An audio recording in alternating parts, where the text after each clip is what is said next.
Hello everyone. Good morning, नमस्कार, जय हिंद, राधे राधे। स्वागत है आपका अनअकैडमी इंद्रधनुष एसएससी यूट्यूब चैनल पे दोस्तों। तो जैसा कि दोस्तों आपको पता है, रोज सुबह आप हमारे साथ यानी रोहित सर के साथ जुड़ते हो एसएससी सीजीएल मेंस 2022 को टारगेट करते हुए।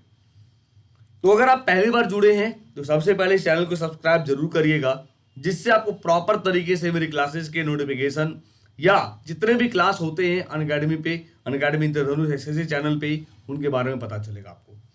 तो याद रखिएगा दोस्तों, ये सीजीएल मेंस केवल मेंस वाले बच्चे ही नहीं, इवन आप 2023 में एसएससी सीजीएल की तैयारी कर रहे हो प्री और मेंस की, या सीएचएसएल की तैयारी कर रहे हो प्री और मेंस की, या एमटीएस है या जीडी है, आप जिस भी वनडे एग्जाम की तैयारी करते हो, you can join this particular session. आप इस महत्वपूर्ण सेशन को ज्वाइन कर सकते हो रोज सुबह 10 बजे। तो सब्सक्राइब करके नोटिफाई कर लीजिएगा ताकि आपको क्लास का नोटिफिकेशन बिल्कुल प्रॉपर तरीके से मिलता रहे। ये पार्ट नंबर 12 है, यानी सोचो दोस्तों, रोजाना 25-30 सवाल करा रहा हूं और करीब करीब 15-20 लेक्चर, यानी मान के चलिए 20 लेक्चर तक कराऊंगा हिस्ट्री, प्राचीन केवल एंशिएंट हिस्ट्री से, जिससे मैक्सिमम आपको सवाल देखने को मिलेंगे। ठीक है दोस्तों।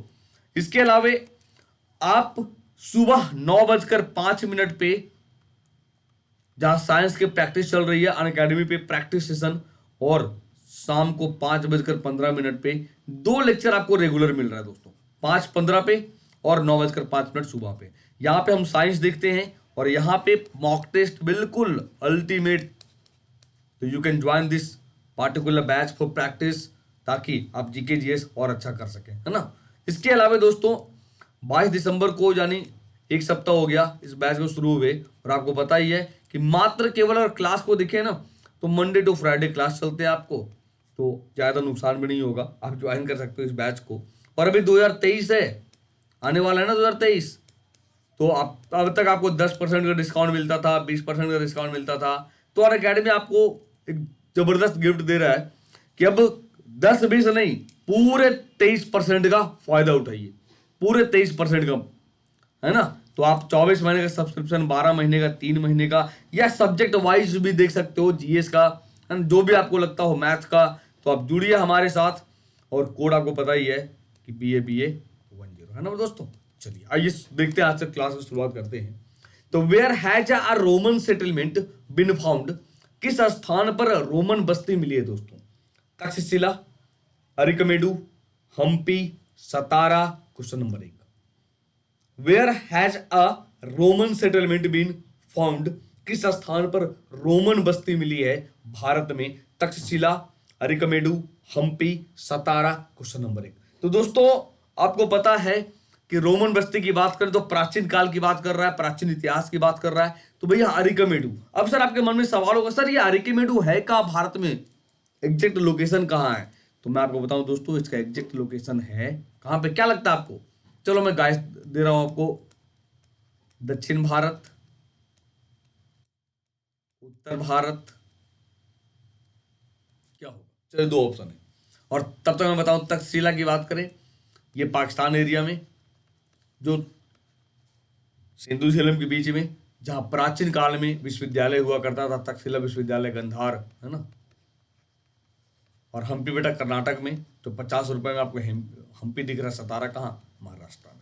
तो बचा अरिकमेडु, दक्षिण भारत में दोस्तों। कहाँ है अरिकमेडु? दक्षिण भारत में। तो केंद्र शासित प्रदेश पौंडीचेरी के 3 किलोमीटर दक्षिण में जिंजी नदी के किनारे अरिकमेडु स्थित है। किस नदी के किनारे? जिंजी नदी के किनारे। दक्षिण भारत का एक प्रसिद्ध पूरा स्थल है। यहां से फ्रांसीसी विद्वान जे डुब्रिल ने 1937 ईस्वी में रोमन उत्पत्ति के मनके तथा बर्तन प्राप्त किया दोस्तों। 1941 ईस्वी में फ्रांसीसी विद्वानों ने यहाँ खुदाई करके कुछ पुरानी वस्तुएं प्राप्त की। इसके बाद भारतीय पुरातत्व विभाग की ओर से 1945 ईस्वी में MS व्हीलर द्वारा यहाँ खुदाई करवाई गई थी। यानी किसके द्वारा खुदाई कराई गई? तो MS व्हीलर के द्वारा। इसके बाद दोस्तों 1947-48 में वजे एम कासल तथा 1990 ईस्वी के प्रारंभ में विमला वेगले ने यहाँ उत्खनन कार्य करवाए, और इस स्थान से भारत तथा रोमन के बीच प्राचीन व्यापारिक संबंधों की अच्छी जानकारी मिलती है। तो रोमन का साक्ष्य मिला गया, कहाँ मिला? तो अरिकमेडु से, जो कहाँ है? पौंडीचेरी। पौंडीचेरी खुद कहाँ? तो तमिलनाडु में दोस्तों, दक्षिण भारत में। उम्मीद करते हैं चीजें समझ में आ रही होगी, याद रखिएगा, ठीक है। आइए सवाल नंबर 2, बुद्ध चरित्र की रचना किसने की, कितनी बार पढ़ाया आपको? बाणभट्ट, हर्षवर्धन, अश्वघोष, नागार्जुन, चलिए बताइए। हु रोट द बुद्ध चरित्र, बुद्ध चरित्र की रचना किसने की दोस्तों? बाणभट्ट, हर्षवर्धन, अश्वघोष, नागार्जुन, क्या होगा? तो मैं आपको बता दूं दोस्तों कि बुद्ध चरित्र की रचना अश्वघोष ने की है, और बुद्ध चरित्र को बौद्धों बौद्ध धर्म का या बौद्धों का रामायण कहा जाता है। बौद्धों का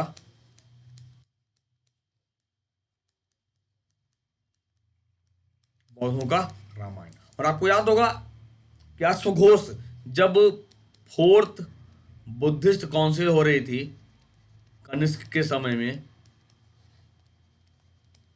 कहां पे? कुंडलवन। कुंडलवन दोस्तों कल हमने पढ़ा है, कश्मीर में।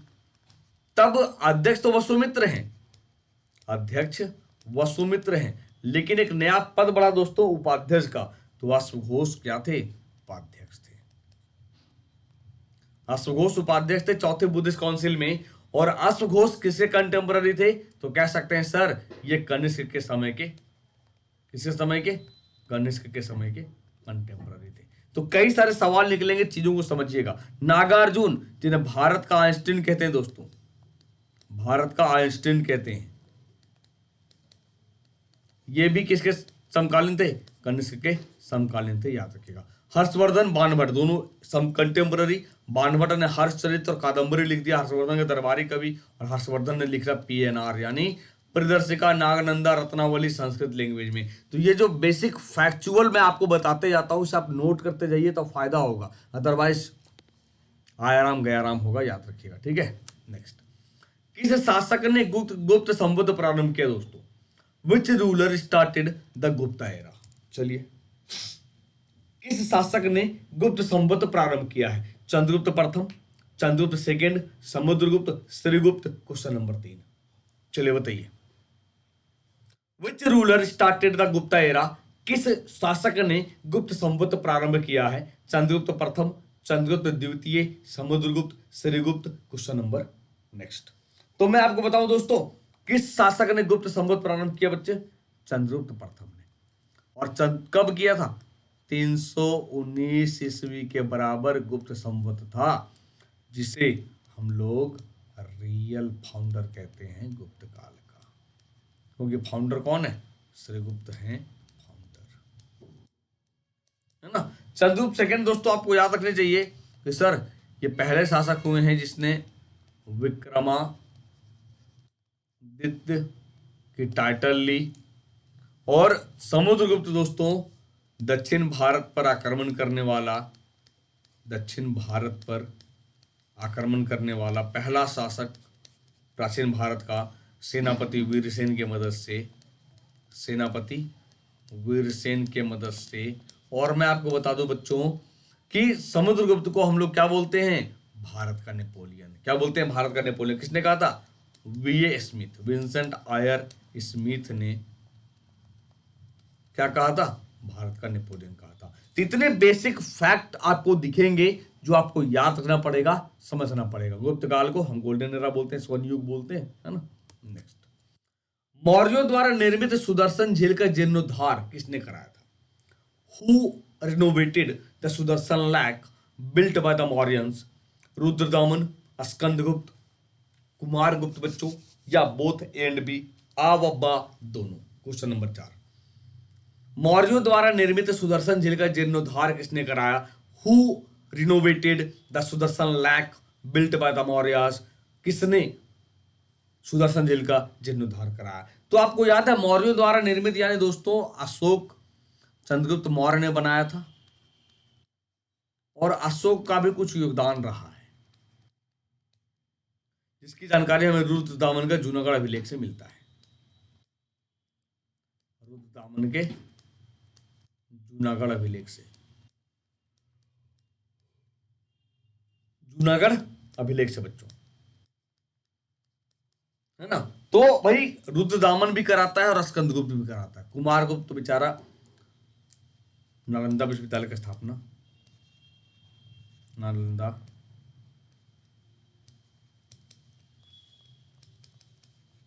यूनिवर्सिटी का संस्थापक रहा है। ठीक है, याद रखिएगा। आइए क्वेश्चन नंबर 5, भारत में हूणों का आक्रमण किसके शासनकाल में हुआ था? स्कंदगुप्त, समुद्रगुप्त, उपगुप्त, स्त्रीगुप्त। क्वेश्चन नंबर 5, चलिए बताइए। In whose region did the Huns attack in India? भारत पर हुनों का आक्रमण किसके शासनकाल में हुआ था? स्कंदगुप्त के समय, समुद्रगुप्त के समय, उपगुप्त के समय, स्त्रीगुप्त के समय। क्वेश्चन नंबर 5 दोस्तों, in whose region did the Huns attack India? भारत पर हुनों का आक्रमण किसके शासनकाल में हुआ था? Question number 5। तो मैं आपको बता दूं दोस्तों, भारत पर हुनों का आक्रमण स्कंदगुप्त के समय में हुआ था। सवाल ऐसे बनेगा जिसकी जानकारी हमें भीतरी स्तंभ लेख से मिलती है।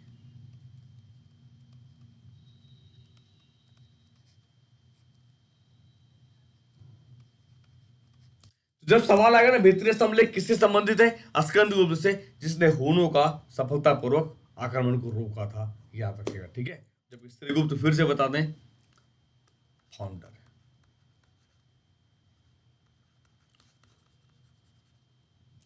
वहां पे जाएंगे दोस्तों, है ना, फाउंडर है, याद रखिएगा। नवरत्न किस गुप्त शासक से संबंधित है? देख लो अब, क्योंकि प्राचीन भारत लास्ट करने वाला है, 3-4 लेक्चर और होंगे, कुछ आर्ट एंड कल्चर से, क्योंकि आर्ट एंड कल्चर भी सवाल पूछ रहा है ना, तो याद रखिएगा। नवरत्न किस गुप्त शासक से संबंधित है? नवरत्न इज एसोसिएटेड विथ विच गुप्त रूलर? समुद्रगुप्त, चंद्रगुप्त, विक्रमादित्य, स्कंदगुप्त या उपरोक्त सभी। क्वेश्चन नंबर 6 दोस्तों क्या होगा? चलिए, Navratna is associated with which Gupta ruler? Navratna किस गुप्त शासक से संबंधित हैं? समुद्रगुप्त, चंद्रगुप्त, विक्रमादित्य, स्कंदगुप्त या all of the above. Question number 6। तो मैं आपको बता दोस्तों, नवरत्न जो है वो चंद्रगुप्त, विक्रमादित्य से संबंधित है, जिसमें कई विद्वान थे, जिसमें आप देख सकते हो कि इन्हीं के समय में दोस्तों आर्ट एंड कल्चर में डेवलप, आर्ट एंड कल्चर में विकास देखने को मिलता है। और आर्ट एंड कल्चर में विकास देखने के कारण ही हम इसे गोल्डन एरा नाम देते हैं, स्वर्ण युग नाम देते हैं गुप्त काल के। और चंद्रगुप्त विक्रमादित्य के समय ही ये दोस्तों आप देखोगे, शेक्सपियर जो कहते हैं, शेक्सपियर मतलब भारत का नहीं, भारत के शेक्सपियर कौन है? कालिदास। तो कालिदास जी देखने को मिलते हैं किनके समय? चंद्रगुप्त विक्रमादित्य, जिन्हें भारत का शेक्सपियर कहते हैं। क्या कहते हैं दोस्तों? भारत का शेक्सपियर कहते हैं। ठीक है, याद रखिए, गलती मत करिएगा। चलिए, which of the following is not matched? निम्न में से कौन सुमेलित नहीं है? एक तरफ है दोस्तों कंपोजिशन और दूसरी तरफ क्रिएटर है, यानी मुद्रा राक्षस विशाखदत्त, अभिज्ञान शाकुंतलम कालिदास, शूद्रक मृच्छकटिकम, स्वप्नवास वदतम दंडी। क्या होगा?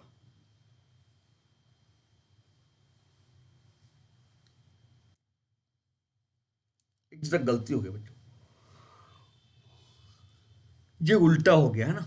यहां पे मृच्छकटिकम होगा, रचना है ना,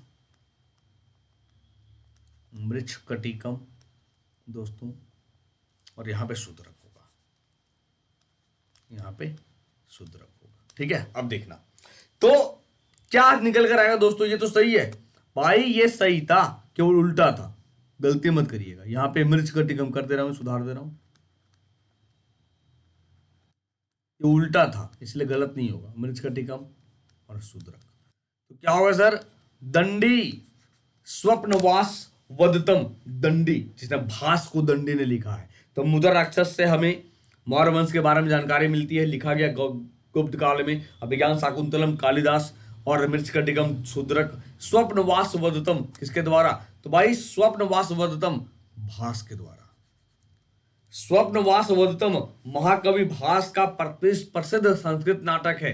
भास के नाटकों में यह सबसे उत्कृष्ट है और क्षेमेंद्र के वृद्ध कथा मंजरी तथा सोमदेव के कथा सागर पर आधारित यह नाटक समग्र संस्कृत वांग्मय के दृश्य काव्यों में आदर्श कृति माना जाता है। तो यहां से कितने सवाल निकल कर आए?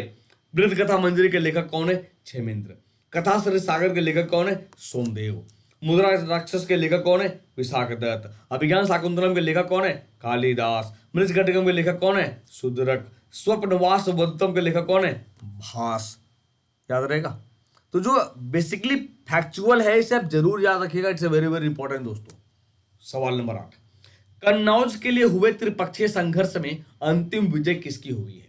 Who got the final victory in the tripartite त्रिपक्षीय संघर्ष? कन्नौज, पाल, प्रतिहार, राष्ट्रकूट, चालुक्य। क्वेश्चन नंबर 8, चलिए।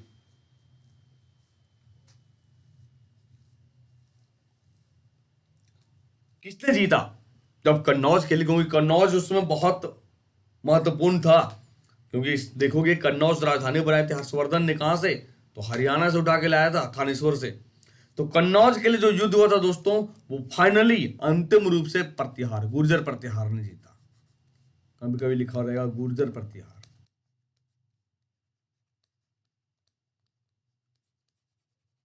यानी प्रतिहार। अब देख लो यहां कि सर 8वीं सदी के दौरान कन्नौज पर कंट्रोल करने के लिए भारत के 3 प्रमुख साम्राज्य पाल, प्रतिहार और राष्ट्रकूट के बीच संघर्ष हुआ, जिसे हम त्रिपक्षीय संघर्ष कहते हैं। क्या कहते हैं?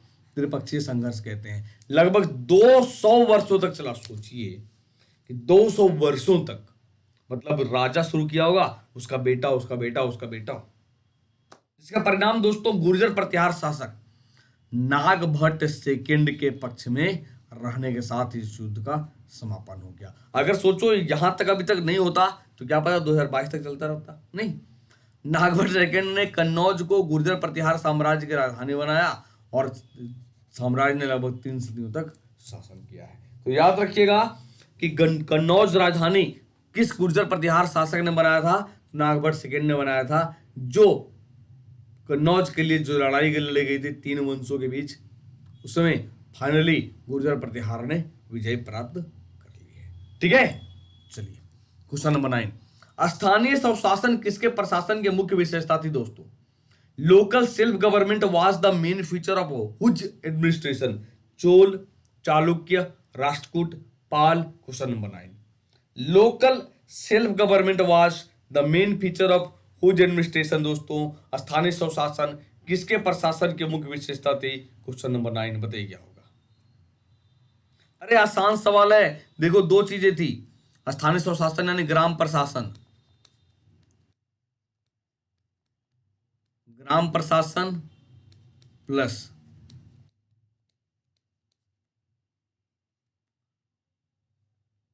रेलवे। ग्राम प्रशासन रेलवे नहीं भैया, नौसेना। याद रखिएगा, मुझे डलहौजी याद आ गया। तो ग्राम प्रशासन दोस्तों और नौसेना, ये दोनों चोल के समय बहुत अच्छे तरीके से डेवलप हुआ था। याद रखिएगा, ग्राम प्रशासन और नौसेना। ठीक है, ग्राम प्रशासन और नौसेना। रेलवे जो लिखा ना, वो डलहौजी याद आ गया मुझे। महाबलीपुरम के रथ मंदिर का निर्माण दोस्तों किसने करवाया था? Who built the chariot temple of Mahabalipuram? Mahabalipuram के रथ मंदिर का निर्माण किसने करवाया था दोस्तों? नरसिंह वर्मन प्रथम, Narasimha Varman second, Mahendra Varman, Simha Vishnu. Question number 10, Mahabalipuram के रथ मंदिर का निर्माण किसने करवाया था दोस्तों? तो महाबलीपुरम के रथ मंदिर का निर्माण मेरे भाई नरसिंह वर्मन प्रथम ने करवाया। Option number is correct. Option number is correct, Narasimha Varman first. Mahabalipuram के रथ मंदिर का निर्माण नरसिंह वर्मन फर्स्ट ने करवाया था दोस्तों। महाबलीपुरम एक ऐतिहासिक नगर है जिसे हम लोग मम्मालपुरम भी कहते हैं। क्या कहते हैं? मम्मालपुरम।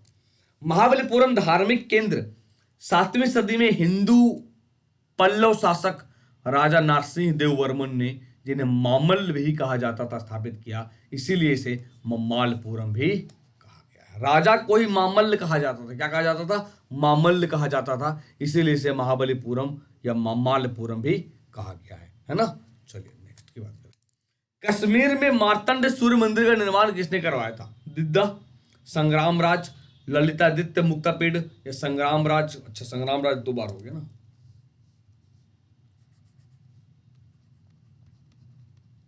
इनमें से कोई नहीं, यानी none of the above.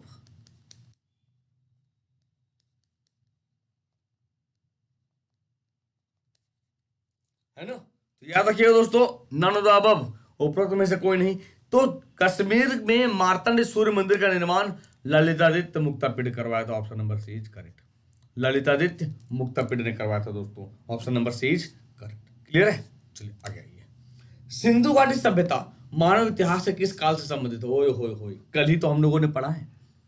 Pre historic period, proto historic period, historical period, none, कोई नहीं। सिंधु घाटी सभ्यता मानव इतिहास से किस काल से संबंधित? कल हम लोगों ने पढ़ा है सवाल, कल हम लोगों ने पढ़ा ये सवाल, बताइए क्या होगा। तो दोस्तों, सिंधु घाटी सभ्यता मानव इतिहास से किस काल से? आद्य ऐतिहासिक। अरे भाई, प्रागैतिहासिक काल में कोई एविडेंस नहीं है, ये पाषाण युग है। और इसे 3 भागों में डिवाइड किया गया है, पैलियोलिथिक, मिडिल पैलियोलिथिक और लोअर पैलियोलिथिक।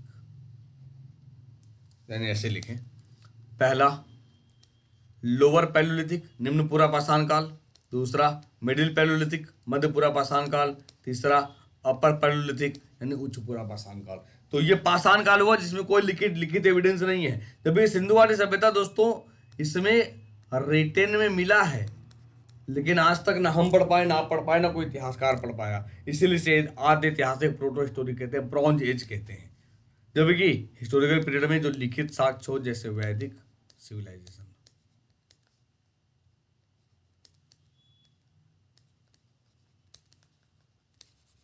ठीक है, प्रसिद्ध पशुपति की मुहर कहां से मिली है दोस्तों? From where was the famous Pashupati seal found? Harappa, Lothal, Mohenjodaro, Rangpur. Question number 13, बताइए। प्रसिद्ध पशुपति की मुहर कहां से मिली है दोस्तों? From where was the famous Pashupati seal found? Harappa, Lothal, Mohenjodaro, Rangpur. Question number 13। तो मेरे भाई, पशुपति की मुहर कहां से मिली है? मोहनजोदड़ो से मिली है। कहां से मिली है दोस्तों? मोहनजोदड़ो से मिली है, जिसे सिंधी भाषा में मृतकों का टीला कहते हैं।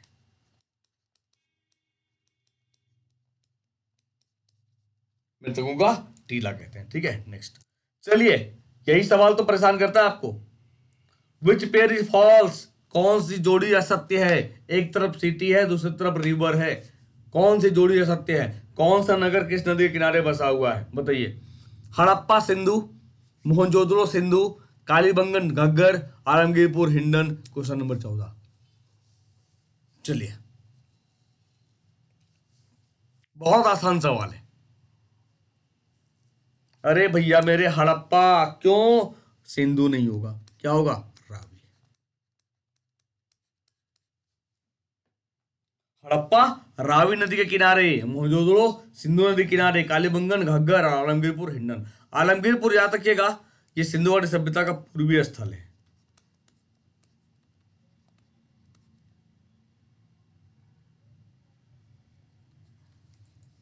ठीक है, याद रखिए, पूर्वीय स्थल है, जो कहां? उत्तर प्रदेश में पड़ता है, जो यूपी में पड़ता है दोस्तों। कहां पड़ता है? यूपी में पड़ता है, याद रखिएगा ना। सिंधु सभ्यता की सर्वमान्य काल क्या है? What is the universal period of Indus civilization? 2500 से 1800 ईसा पूर्व, 2500 से 1750 ईसा पूर्व, 2900 से 1700 ईसा पूर्व, 2400 से 1800 ईसा पूर्व। Question number 15, what is the universal period of Indus civilization? तो दोस्तों, सिंधु घाटी सभ्यता की जो काल है, हमने पता करा कार्बन 14 से, C14, carbon 14, radio carbon dating, radio carbon dating, जिससे 2500 से 1750 ईसा पूर्व जो यूनिवर्सल पीरियड माना जाता है, C14। C14 क्या है दोस्तों? ये जीवाश्म, फॉसिल्स की आयु पता करती है, जीवाश्म का। ठीक है, याद रखिएगा। और अगर अब दिमाग में होगा ना कि सर पृथ्वी की जो आयु कैसे पता करते हैं, तो यूरेनियम डेटिंग,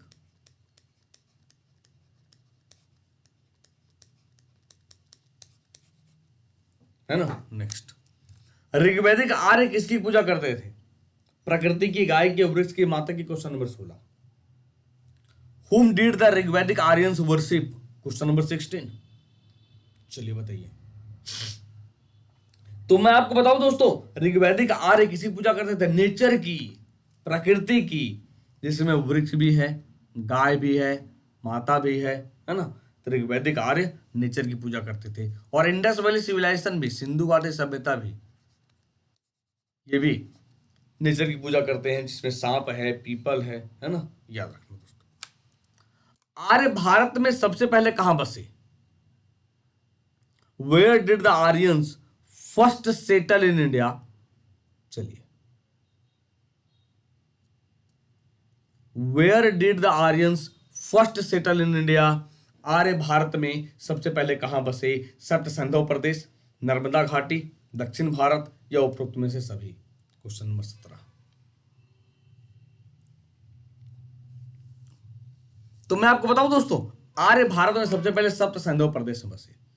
ये आते कहां से हैं सर? ये सेंट्रल एशिया से आए हैं, जो यूनिवर्सल ट्रूथ है, जो मैक्स मुलर ने कहा।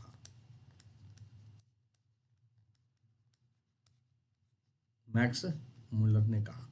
लेकिन ये बसे कहां? तो आर्य आते हैं, सिंधु घाटी सभ्यता नष्ट करते हैं। कहा जाता है आर्य आक्रमणकारी थे, और जहां सिंधु घाटी सभ्यता बसी हुई थी वहीं पर आके बस गए। ठीक है। गायत्री मंत्र संबंधित है दोस्तों। Gayatri mantra is related to Rigveda, Yajurveda, Samaveda, Atharvaveda, क्या होगा? Gayatri mantra is related to, तो गायत्री मंत्र दोस्तों ऋग्वेद के तीसरे मंडल में, ऋग्वेद के तीसरे मंडल में मौजूद है, जिसको किसने लिखा? विश्वामित्र ने। किसने लिखा? विश्वामित्र ने। याद रहेगा। तो Gayatri mantra is related to, Gayatri मंत्र संबंधित है ऋग्वेद से। तो गायत्री मंत्र की रचना विश्वामित्र ने की है, जो गायत्री मंत्र ऋग्वेद के तीसरे मंडल में मौजूद है। किस मंडल में? तीसरे मंडल में मौजूद है, याद रखिएगा। यजुर्वेद जो एकमात्र वेद है जो गद्य और पद्य में लिखा गया। सामवेद जिसमें क्लासिकल म्यूजिक, और अथर्ववेद में तंत्र मंत्र, टोना टोटका, भूत प्रेत, झाड़ फूक, सब कुछ चर्चा है। ठीक है। आइए क्वेश्चन नंबर 19। ऋग्वेद का 9वां मंडल किसको समर्पित है? किसको समर्पित सूक्तों का संग्रह है? To whom is the 9th mandala of Rigveda a collection of hymns? Soma, Agni, Varuna, Indra. Question number 19।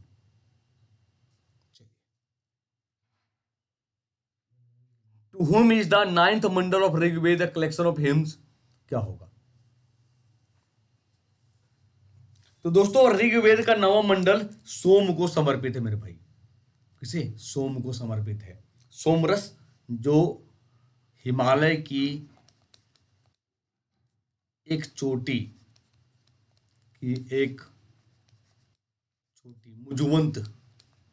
मुजुवंत की जानकारी मिलती है, और इसी मुजुवंत से सोम के बारे में जानकारी मिलती है। याद रखिएगा। तो मुजुवंत क्या है? हिमालय की एक चोटी है, जिसकी चर्चा ऋग्वेद के 9वें मंडल में की गई है दोस्तों। ऋग्वेद के 9वें मंडल में की गई है, याद रखिएगा। रोमन साम्राज्य के अनुसरण पर किस वंश के शासकों ने कैसर या सीजर की उपाधि ग्रहण की है? Following the Roman Empire, the rulers of which dynasty assumed the title of Caesar? Hindi, यूनानी, शक, कुषाण, सातवाहन। Question number 20। बहुत मजेदार सवाल है, अच्छा सवाल है। थोड़ा सा माइंड अप्लाई करना पड़ेगा, सवाल बन जाएगा बिल्कुल। Following the Roman Empire, the rules of which dynasty assumed the title of the Caesar? क्या होगा? चलिए, रोमन साम्राज्य के अनुसरण पर किस वंश के शासकों ने कैसर की उपाधि ग्रहण की है? क्या होगा? अरे भाई खुद से जोड़ो। कुषाण डायनेस्टी ये चीन के एक जनजाति से संबंधित थे, यूची जनजाति, जिसे टोचारियन भी कहते हैं। ठीक है, यूची जनजाति से थे। कुषाण जिसके फाउंडर कुजुल कडफिसेस हैं दोस्तों, कुजुल कडफिसेस हैं, और जिसके शासक वीम कडफिसेस ने पहली बार प्योर गोल्ड कॉइन चलाए दोस्तों। और इस वंश का सबसे प्रतापी शासक कौन था? कनिष्क, जिसने बौद्ध धर्म के प्रचार प्रसार करने के लिए मूर्ति पूजा का सहारा लिया, महायान संप्रदाय को बढ़ाया है। याद रखिएगा। तो रोमन साम्राज्य के अनुसरण पर किस वंश के शासकों ने दोस्तों कैसर की उपाधि ग्रहण की है? तो क्या होगा? कुषाण है। क्या होगा? कुषाण है। कितने सारे सवाल निकल कर आए, याद रखिए। और कनिष्क ने ही 78 ईस्वी के बराबर एक शक संवत चलाया। इसी शक संवत को भारत सरकार मानती है, जिसे 1954 में स्वीकार किया गया। कब किया गया? 1954 में शक संवत को स्वीकार किया गया। ठीक है दोस्तों। निम्नलिखित में से किसका निर्माण शुंग काल में हुआ है? भरूच का स्तूप, सांची स्तूप की वेदिका, रेलिंग और तोरण द्वार, भाजा स्तूप, और of the above. Question number 21, which of the following was built during the Shunga period? निम्नलिखित में से किसका निर्माण शुंग काल में हुआ है? भरहुत का स्तूप, सांची स्तूप की वेदिका और तोरण द्वार। याद रखिएगा, आज 3 बजे मैराथन है, 3 घंटे लगातार, 3 घंटे लगातार। तो आप सब आमंत्रित हैं, जिनका एग्जाम एफसीआई का पेपर है, इसके अलावा कोई भी एग्जाम जीडी का पेपर है, इसके अलावा कोई भी और एग्जाम सीएचएसएल है, सीजीएल है, मेंस, तो जुड़िए, आप सब आमंत्रित हैं। शाम को 3 बजे 3 घंटे लगातार दोस्तों। ठीक है, 29 तारीख दिमाग में सेट रख लेना, बिठा लेना बिल्कुल। तो किसका निर्माण शुंग काल में हुआ है? भैया लगाओ सरकारी ऑप्शन बोलता होगा। सांची स्तूप जो है ना दोस्तों, ये मध्य प्रदेश के रायसेन डिस्ट्रिक्ट में है, और सांची स्तूप का निर्माण अशोक ने किया था, जो आपको 200 रुपए में देखने को मिलता है। लेकिन सांची स्तूप का जो वेदिका है, रेलिंग है, तोरण द्वार है, ये शुंग काल में हुआ था। पुष्यमित्र शुंग यद्यपि ब्राह्मण वंश था पहला, लेकिन इसके बाद के जो शासक थे उन्होंने इसे प्रमोट करने पर जोर दिया था। ठीक है, तो भरूच का स्तूप, सांची स्तूप की वेदिका और तोरण द्वार और भाजा स्तूप दोस्तों। यद्यपि शुंग वंशीय राजा ब्राह्मण धर्म के अनुयायी थे, फिर भी उनके राज्य में भरूच स्तूप का निर्माण, सांची स्तूप की वेदिकाएं बनवाई गई है, क्योंकि पहला ऐसा वंश था जो ब्राह्मण वंश। कौन? पुष्यमित्र शुंग, जिसने 185 बीसी में अपने शासक की हत्या कर दी थी। ठीक है, शासक की हत्या कर दी थी। निम्नलिखित में से किस अभिलेख में चंद्रगुप्त मौर्य और अशोक दोनों का उल्लेख किया गया है दोस्तों? गौतमीपुत्र सातकर्णी और नासिक अभिलेख, गौतमीपुत्र सातकर्णी का नासिक अभिलेख, महाक्षत्रप रुद्र दमन का जूनागढ़ अभिलेख, अशोक का गिरनार अभिलेख, स्कंदगुप्त का जूनागढ़ अभिलेख। क्या होगा? Question number 22। तो मैं आपको बता दूं दोस्तों, अशोक और चंद्रगुप्त मौर्य दोनों की चर्चा महाक्षत्रप रुद्र दमन का जूनागढ़ अभिलेख कहता है। क्यों? क्योंकि चंद्रगुप्त मौर्य ने जूनागढ़ में ही सुदर्शन झील का निर्माण कराया, सुदर्शन झील का निर्माण कराया, और फिर अशोक ने भी सुदर्शन झील का रिबिल्ड कराया, यानी फिर से बनवाया, पुनरुद्धार करवाया। स्कंदगुप्त का ना भित्तरी स्तंभ लेख है, जूनागढ़ नहीं, भित्तरी स्तंभ लेख है, जिससे हम लोगों ने भी देखा कि भाई आक्रमण हुआ था, अस्कंद हूणों का आक्रमण स्कंदगुप्त के समय, जिसकी जानकारी हमें भित्तरी स्तंभ लेख देती है। उम्मीद करते हैं चीज समझ में आ रही होगी। अगर समझ में आया होगा, मजा आया होगा, तो लाइक वाइक ठोकना बिल्कुल, है ना, कि सर बिल्कुल क्लियर है, सारा कुछ समझ में आ रहा है। कौन सिकंदर के साथ भैया भारत नहीं आया था? निर्याकस, आनेसिक्रिटस, डाइमेकस और अरिस्टोब्यूलस। Question number 23। और आज के मैराथन में हिस्ट्री के 40 सवाल होंगे, पॉलिटी के 30 सवाल होंगे, ज्योग्राफी का 30 सवाल होगा, 50 सवाल इकोनॉमिक्स का होगा, और फिर 20 से 30 सवाल करंट अफेयर्स का होगा। तो देख सकते हो 50 से 80 और 30 110 और 40 150 और 50, मतलब करीब करीब 200 सवाल, 200 से 300 सवाल करवाएंगे। तो जुड़िएगा जरूर, बहुत फायदा होगा। ठीक है दोस्तों। तो कौन सिकंदर के साथ दोस्तों भारत में नहीं आया था बच्चे? तो डायमेकस भारत नहीं आया था। कौन नहीं आया? डायमेकस भारत नहीं आया था। कौन नहीं आया? डायमेकस भारत नहीं आया था। क्लियर है?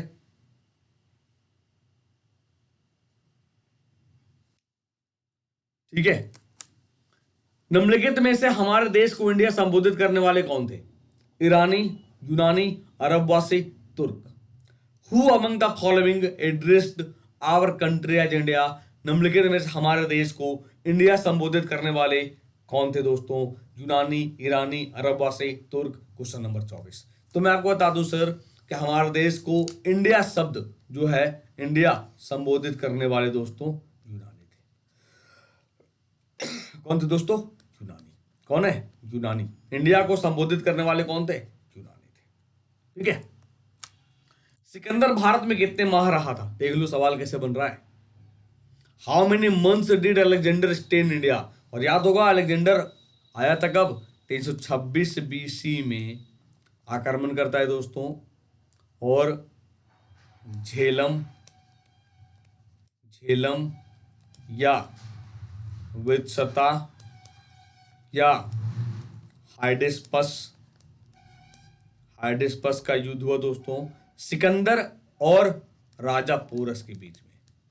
कहा जाता है राजा पोरस के हारे हुए सिकंदर जीता है इस युद्ध को, लेकिन पोरस की बहादुरी को देखते हुए सिकंदर ने उसके सारे जो विजित क्षेत्र थे वो सब वापस कर दिए। सिकंदर किससे समकालीन था? तो सिकंदर के समकालीन दोस्तों भारत में समकालीन शासक दोस्तों भारत में कौन है? धनानंद। कौन था? धनानंद, जो लास्ट रूलर था नंद डायनेस्टी का, नंद वंश का अंतिम शासक, जिसकी हत्या चंद्रगुप्त मौर्य ने किसके मदद से? अपने प्रधानमंत्री कौटिल्य की मदद से हत्या कर धनानंद की चंद्रगुप्त मौर्य ने मौर्य वंश की स्थापना की थी। ठीक है, याद रखिएगा। तो सिकंदर भारत में कितने महीने रहा दोस्तों? मात्र 19 माह रहा। कितना? 19 माह रहा। ठीक है, तो सिकंदर ने भारत में 19 महीने 326 से 325 बिताए बीसी। उसने निरंतर लड़ाइयां लड़ी और अपने फतह को व्यवस्थित करने के लिए बहुत कम समय दिया।